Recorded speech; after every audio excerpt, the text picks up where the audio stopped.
nilai-nilai adat jika disandingkan dengan agama. Pertama memang keduanya nilai kebaikan. Walaupun sumbernya berbeda. Kalau agama sumbernya Tuhan, kalau adat sumbernya dari kebiasaan keseharian. Bagaimanapun juga adat istiadat itu tidak bisa dilaksanakan kalau kita kurang memahami isi daripada toleransi itu. Apa sih toleransi itu? Jadi setiap adat yang kita temui, kita hormati adat itu. Karena substansinya adalah baik.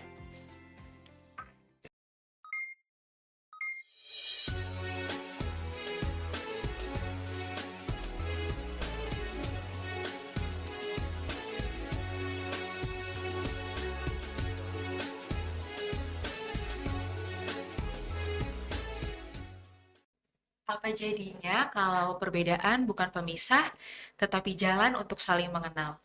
Selamat datang di Podcast Harmoni, tempat di mana kita membuka pikiran, mendengar kisah, dan menemukan makna di balik keberagaman keyakinan. Assalamualaikum warahmatullahi wabarakatuh.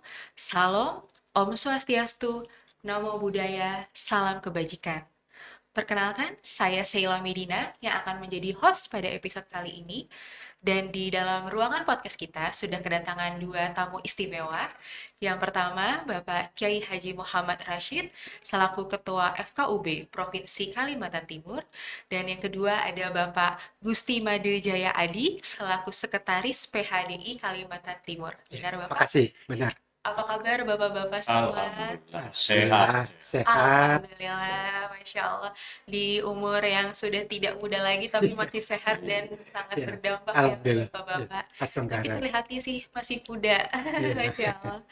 Ya, Bapak, seperti yang tadi sudah dibuka di awal, podcast Harmoni ini akan banyak membahas tentang keberagaman budaya, agama, dan juga keyakinan, dan bagaimana kita mencari benang merahnya untuk menyatakan ke umat bahwa walaupun kita berbeda-beda, tapi kita tetap bisa membuat keharmonisan global seperti tema yang akan kita angkat pada pagi hari ini. Begitu, Bapak.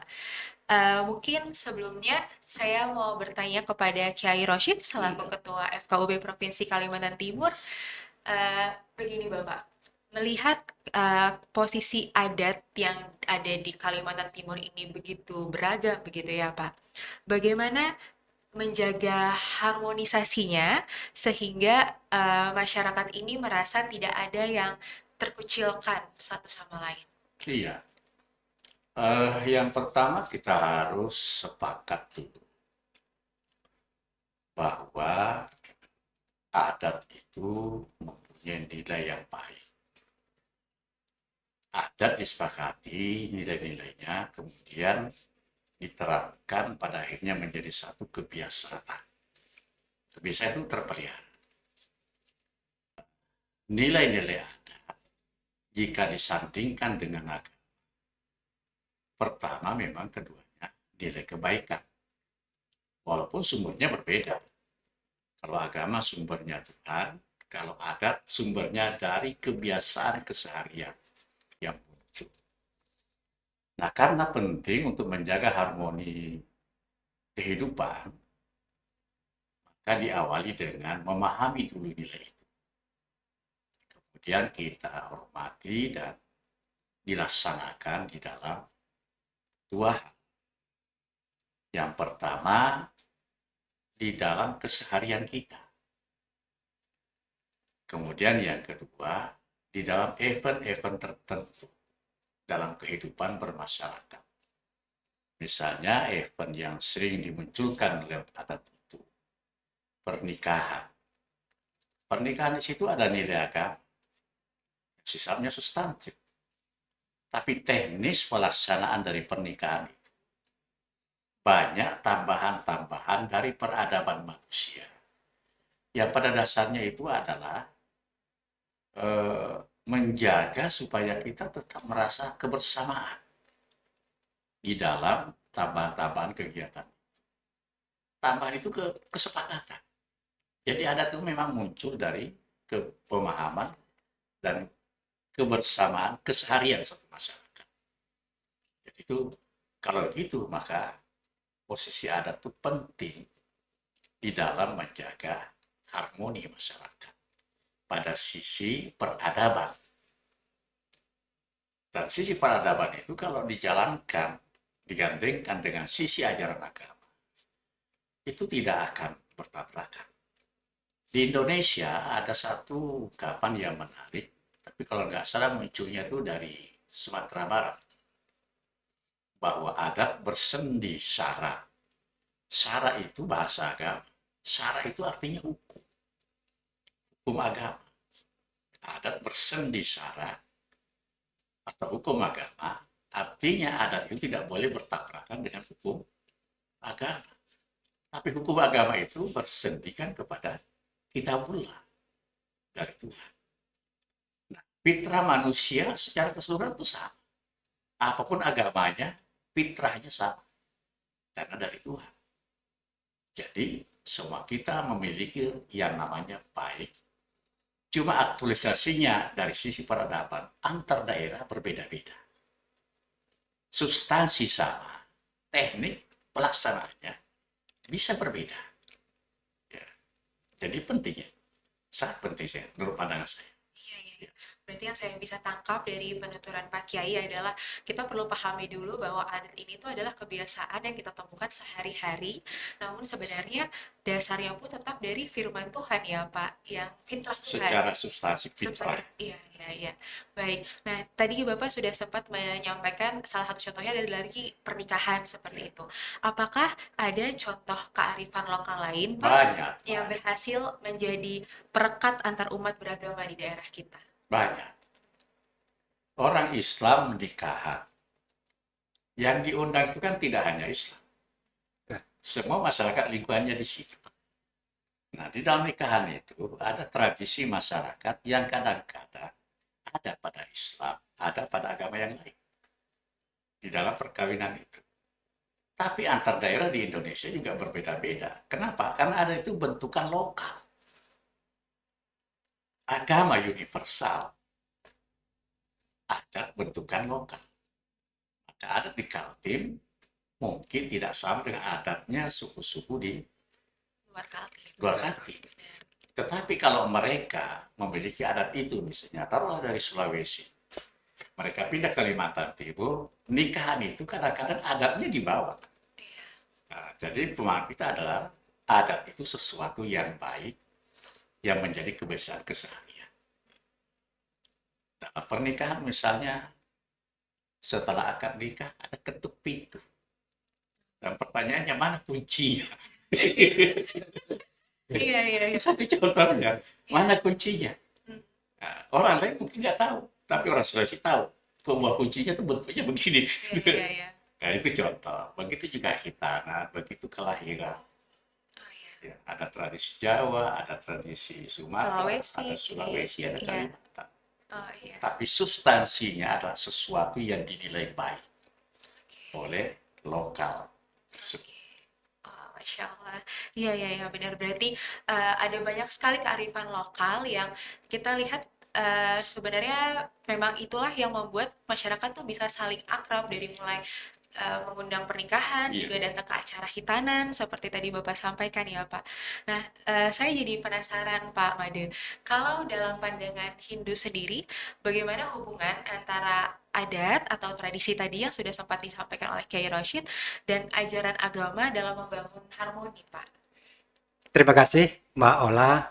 Tadi saya sependapat dengan apa yang disampaikan Pak Kiai.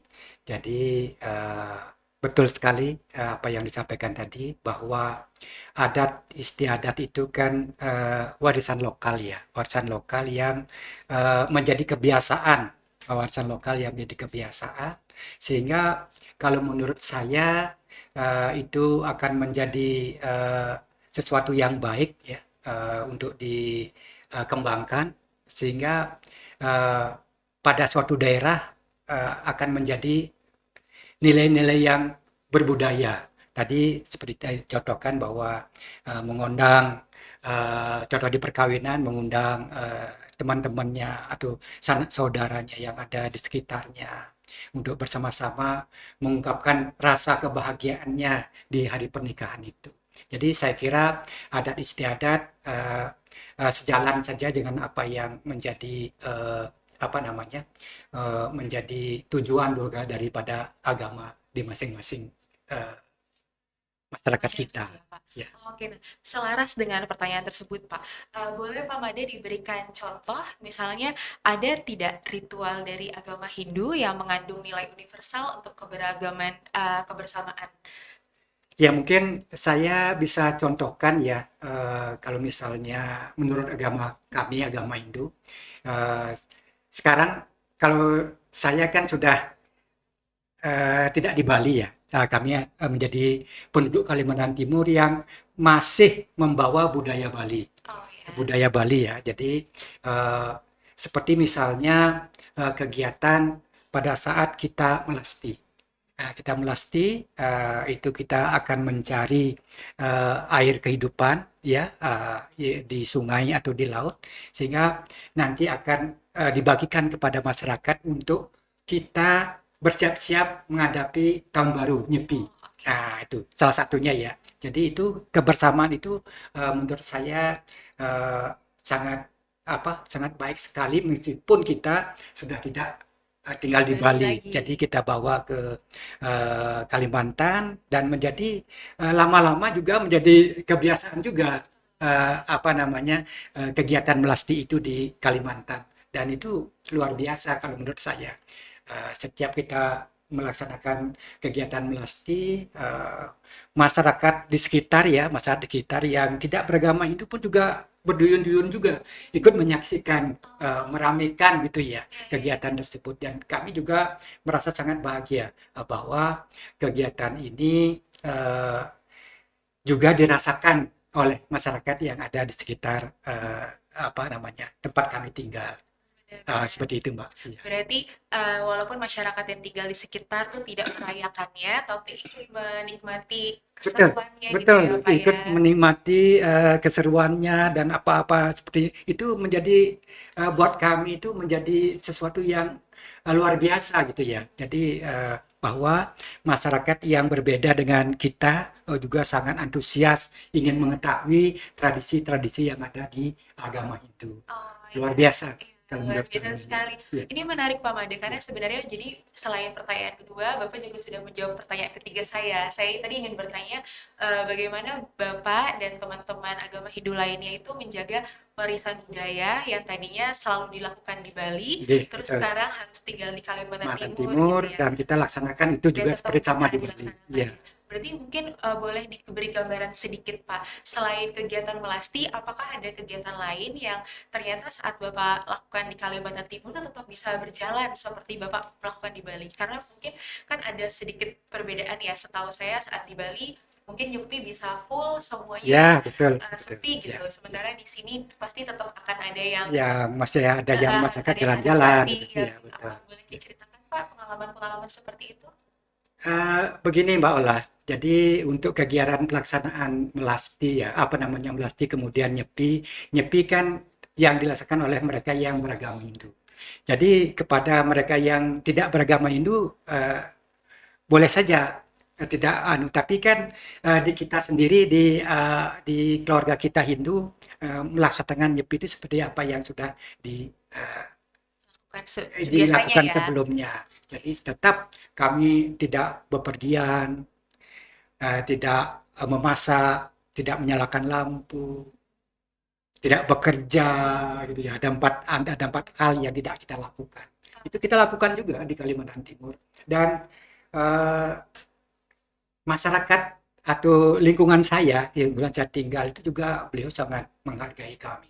Jadi kami tahu sudah rumah ditutup, lampu tidak menyala dari eh, dari jam 6 ya, jam 6 sampai jam 6 berikutnya kami melakukan itu. Jadi Siang. pada siang hari Pak, sampai jam jam 6 pagi Iya. sampai jam 6 pagi berikutnya Pak. 24 jam. 24 jam. Ya, kita melaksanakan itu ya. Alhamdulillah semua mengerti gitu. Oh, Pak Madi lagi nyepi, mereka Yang tidak ketuk datang. pintunya. Jadi luar biasa sekali kita melaksanakan nyepi di Ranto itu ya. Rasanya seru banget gitu ya. Iya, iya, iya. Iya.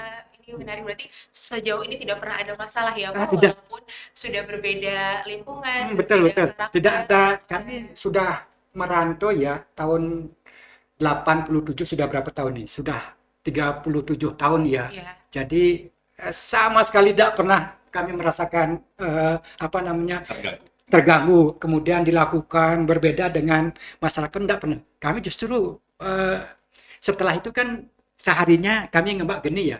Kami ngembak geni, kita panggil teman-teman di sekitar kami untuk datang bersama-sama merayakan ngembak geni. Dan alhamdulillah Pak, mereka datang dengan sangat antusias gitu, menanyakan begini, Multi menanyakan agama. multi agama. Itu luar biasa kalau menurut saya itu.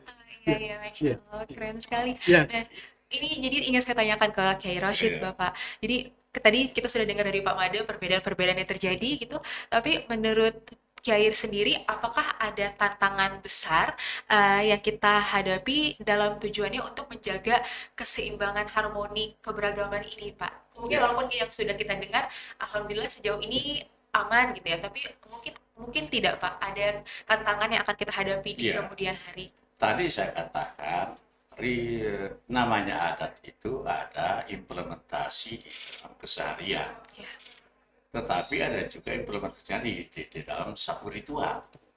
Nah, ritual itu kan macam-macam. Jadi, selama makna dari ritual itu dipahami secara tepat dan tidak merusak keyakinan dari agama yang dimiliki, maka itu sesuatu yang boleh. Sesuatu yang boleh. Ritual di Kalimantan Timur yang menarik misalnya di Kutai. Kutai ada kegiatan ritual tiap tahunan Erau. Erau. Oh iya, Pak. Kan banyak ritualnya itu. Iya. Saya juga pernah kaget, saya masuk di satu perumahan Dayak di Pulau sana. Karena tamu dianggap terhormat, malah disiram air dari atas. Kaget. Tapi menurut mereka itu baik. Oh iya. Nah, selama kita bisa menerima itu dengan satu penghormatan dan disertai dengan satu keyakinan bahwa mereka berbuat itu menyambut kita dengan gembira, walaupun kita basah kuyup, dalam nilai mereka itu satu nilai baik, maka kita hormati nilai itu. Itu contoh-contoh yang kita temukan di lokal. Jadi kalau orang Batak datang ke sana disiram sama air, tidak boleh marah dong. Iya. Sama dengan Bugis ya. Ada lagi yang menarik yang saya perhitung bahwa kalau kita sudah mau pulang, itu mereka bikin arah diulat itu dan disembunyikan. Kita pulang itu dibedaki sama arah itu. Dan itu seru. Bukan marah, tapi malah seru. Dan itu juga satu keakraban. Itu kearifan lokal di pedalaman di sana. Tapi di lautan juga banyak kearifan lokal. Misalnya pada waktu-waktu yang sudah tertentu, budaya pesisir pantai itu membuat semacam ritual makanan yang dilarungkan gitu. Yang kita jaga adalah jangan sampai keyakinan itu bertabrakan dengan keyakinan Tuhan. Itu saja yang kita jaga. Itu adalah adat ya, adat budaya yang mereka sangat gembira untuk melaksanakan itu. Nah, karena itu maka sebenarnya di dalam menjaga hal-hal keharmonisan itu, yang tantangan terbesar itu wawasan. Wawasan itu harus luas, ada wawasan keagamaan, ada wawasan kemasyarakatan, wawasan peradaban. Itu dipadukan wawasan itu. Konsep bahwa semuanya harus bisa menyatukan kita dalam kebersamaan sebagai warga daerah, sebagai warga negara, dan tidak boleh peradaban ini menjadi sekat karena perbedaan agama. Kalau kita sekat karena perbedaan agama, kita tidak harmonis lagi. Karena agama sensitif. Apakah nanti ada keyakinan-keyakinan masyarakat nanti yang kurang sejalan dengan konsep agama, itu tugas para pemimpin agama untuk meluruskan. Keyakinan agama adalah rezeki dari Tuhan. Jangan sampai bergeser rezeki karena saya melarungkan ini. iya. Itu. Baik, baik. Berarti tadi yang bisa saya tangkap, penting sekali kita untuk sama-sama memiliki empati ya, Iya, pertama Pak betul. Kiai ya, untuk melihat bahwa apa-apa yang dilakukan itu sebenarnya tujuannya baik, Iya, walaupun Iya. mungkin tidak sejalan dengan apa yang selama ini kita lakukan. Dan juga pentingnya memiliki wawasan, yang tadi tidak hanya tentang wawasan keilmuan, tapi juga wawasan budaya, wawasan etika, agar kita sendiri juga paham apa yang dilakukan ini mungkin terasa saat ini tidak tepat, tapi kalau kita sudah tahu ilmunya itu akan lebih iya, masuk betul. akal dan kita bisa Dan menghargai itu hal juga itu. bisa menjadi pemersatu. Benar, benar, Misalnya seni, seni yang muncul di Kutai atau seni yang muncul di Berau, bisa juga muncul di pedalaman. Biasanya seni itu kan ada tariannya, ada nyanyiannya. Nah, jika itu dalam satu event tertentu ini bergantian kita tampilkan, itu menarik. Sehingga orang Berau bisa menghormati seninya Kutai, benar, Kutai bisa menghormati seninya Pasir, benar, dan itu berputar tuh. benar. Bagus kalau ada seperti itu. Betul, betul. Jadi lewat seni itu bagus. Benar. Terakhir saya sempat mendengar di Ladaya Pak Tenggarong, Kutai Kartanegara itu sempat membuat acara seperti itu. Iya, Tapi mungkin saat itu karena lingkupnya masih Kutai Kartanegara, jadi yang terlihat itu baru seni-seni dari Kukar. Tapi iya. seandainya itu dikembangkan, wah itu akan Iya, bagus sekali karena kan Bagus. sebenarnya anak muda tuh justru tertarik ketika ada tempatnya, Ya, ya yang menarik bisa dilihat. di asrama haji, Balikpapan ya Pak. pemberangkatan haji, tarian pembukanya diambil dari pedalaman. Itu Iya, terjadi. rata-rata tari Dayak Ya, ya Pak tari ya. Iya, pakaiannya Dayak, yang menarinya anak-anak man iya, yang beragama Islam benar. dalam upacara pelepasan jemaah haji. Coba. Iya, iya, iya. Menarik sekali. betul, Pak Haji. Kami juga seperti misalnya ada ritual di pura ya, Mbak ya. Jadi kami sudah terbiasa untuk tari pembukaan itu tari Dayak, Pak. Tidak, Tari Dayak. Oh, iya, Jadi iya. mereka kalau di Tenggarang di Pura Payogan Agung Kutai itu memang eh, harus Pulau menggunakan Kumala itu. bukan di Pura Payogan Agung, Pak. Oh, Nah, itu kan ada pura di sana. Jadi Tenggarong seberang. bukan di anunya Pak, Tenggarongnya. di Tenggarongnya. Oh. Jadi di Pura Payogan Agung itu. Jadi sebelum acara puncak itu ada tarian-tarian. Kita pakai tari Dayak itu. Jadi yang penarinya orang Dayak itu yang kita memang datangkan dari ini, dari Tenggarong. Dan itu luar biasa karena kalau misalnya itu tidak kita laksanakan, jadi untuk acara berikutnya itu seperti ada yang menahan gitu Pak. Iya. Seperti ada yang gimana ya? Jangan dulu dilaksanakan upacara ini, harus ada tadi begini. Itu sudah diyakini seperti itu Pak. Jadi setiap tahun itu pasti kita melakukan tari-tarian Dayak itu di Pura Payogan Agung. Siap, siap. Iya. Menarik sekali Iya. ini. Wah, saya ingin masih bertanya ke Kiai Rashid, Pak. Tadi terkait yang Bapak sempat menyatakan ini adalah tugas dari pemimpin Iya. agama untuk meluruskan begitu ya, Pak. Kalau ada konflik-konflik antar agama Iya. di bawah. Nah, jadi selaku Ketua FKUB Provinsi Kalimantan Timur, bagaimana peran FKUB, Pak, dalam melestarikan nilai-nilai adat agar tetap relevan di tengah masyarakat? Ya, kita bisa membuat event-event yang sifatnya literasi. Literasi kerukunan perlu kita terapkan.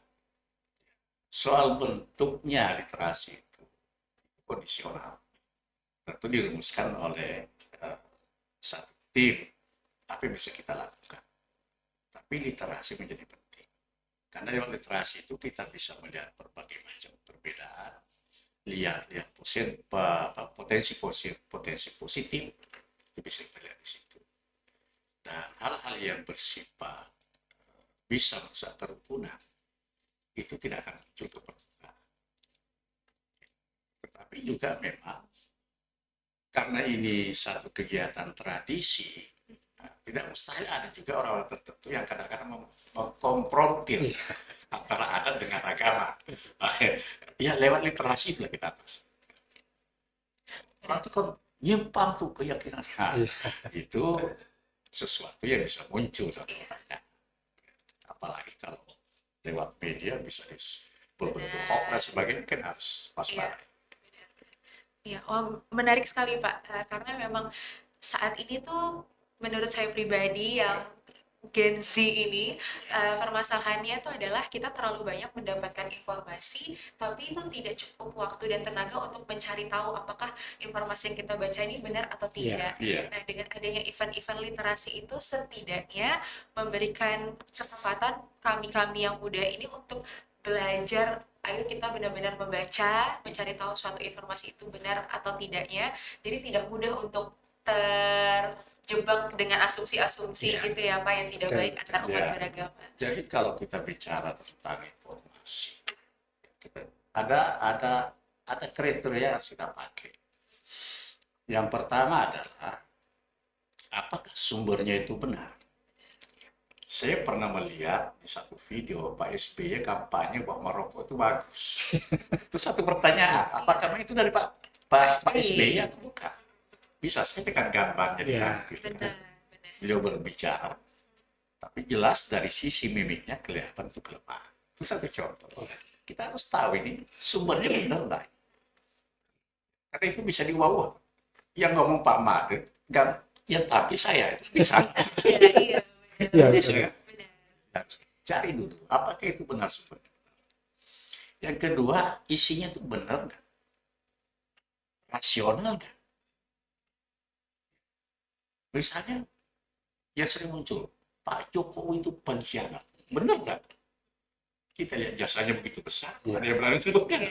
Ya, itu contoh saja. Yang kedua itu benar nggak? Kemudian info itu dalam konteks apa? Sudah benar sumbernya, isinya benar, pertanyaannya dalam konteks apa? Jangan masalah konteks persoalan ekonomi, kita putar ke konteks agama. Agama, iya, sangat jauh ya Pak. Jangan jauh. Iya. Dan yang ketiga, kalau konteksnya benar, yang terakhir adalah dampaknya bagaimana? Kalau disampaikan, kalau dampaknya positif, silakan. Tapi kalau dampaknya negatif, saya disampaikan. Karena tidak semua masalah itu yang benar cocok untuk satu waktu dan satu lingkungan. Nah, di sini saya masukkan perlunya literasi wawasan. Wah, bagus sekali jawabannya Pak Kiai. Ya, benar. Jadi literasi wawasan dan perlu memahami 4 poin tadi sebelum kita menerima sebuah informasi masuk Iya, gitu ya, betul. Pak. Nah, ini saya akan bertanya kembali ke Pak Made, Pak. Iya. Nah, kalau dari Pak Made sendiri merasa sejauh mana nilai-nilai adat itu dapat membantu memperkuat dia ini tingkat toleransi antar umat beragama, Pak? Eh, Begini Mbak ya, terkait dengan adat istiadat dengan toleransi beragama ini, saya kira memang sangat ini ya, sangat erat sekali kaitannya toleransi ini. Karena bagaimanapun juga adat istiadat itu tidak bisa dilaksanakan kalau kita kurang memahami isi daripada toleransi itu. Apa sih toleransi itu? Kan begitu Mbak ya. Jadi adat istiadat akan sangat mendukung kegiatan atau misalnya toleransi, sehingga adat istiadat itu juga memperdayakan agama yang mereka anut, sehingga betul-betul adat istiadat itu berdampak positif terhadap agama yang mereka anut. Jadi saya kira ini yang perlu juga memang seperti tadi kata Pak Kiai, perlu secara terus-menerus disampaikan kepada pemeluk agama agar memahami adat istiadat yang ada di masing-masing agamanya masing-masing itu. Baik. Berarti sebenarnya adat ini tuh tidak hanya milik satu kaum tertentu ya Pak. Betul, Sebenarnya betul. malah adat-adat ini tuh bisa menjadi jembatan untuk membuka Iya, iya. hubungan yang lebih baik lagi ya Iya, antar umat antar beragamanya agama umat ya. beragama. Sehingga keharmonisan itu akan tercipta sepanjang masa gitu ya. Terima kasih Pak Made. Mungkin ini sebagai pertanyaan terakhir untuk Pak Made, Pak.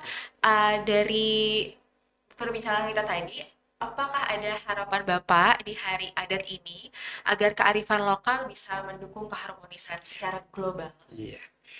Terima kasih, Mbak. Saya kebetulan beragama Hindu ya, karena adat dengan agama di Bali itu ya, di Bali berjalan itu bersama-sama. Jadi tidak hanya adat saja sendiri-sendiri, agama sendiri-sendiri. Jadi antara adat dan agama itu saling mengisi, saling mengisi.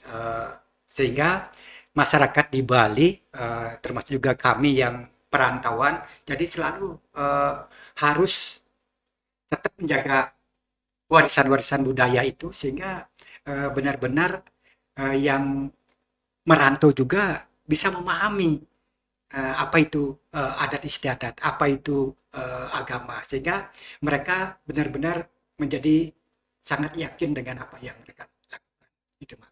Baik, terima kasih Pak Made atas jawabannya. Kembali ke Kiai Rashid, Bapak, apa ada pesan untuk generasi muda terkait menjaga adat sebagai bagian dari kerukunan bangsa? Begini, yang pertama sebagai generasi Z perlu memahami substansi agama. Karena agama itu sifatnya mutlak, Ya, betul, Pak. tidak berubah itu. Iya. Bahkan tidak boleh ditambah, dikurangi juga tidak boleh. Dia sifatnya mutlak. Nah, adat muncul dari peradaban. Sehingga agamanya bisa sama, tapi adatnya bisa berbeda. Ya, betul, Pak. Adatnya orang Sumatera, Sulawesi, Maluku, dan Kalimantan itu bisa berbeda-beda karena muncul dari peradaban. Ya. Hanya karena ini peradaban, sifatnya itu dinamis dan bisa berubah pelaksanaannya sesuai perkembangan zaman dalam teknis pelaksanaannya.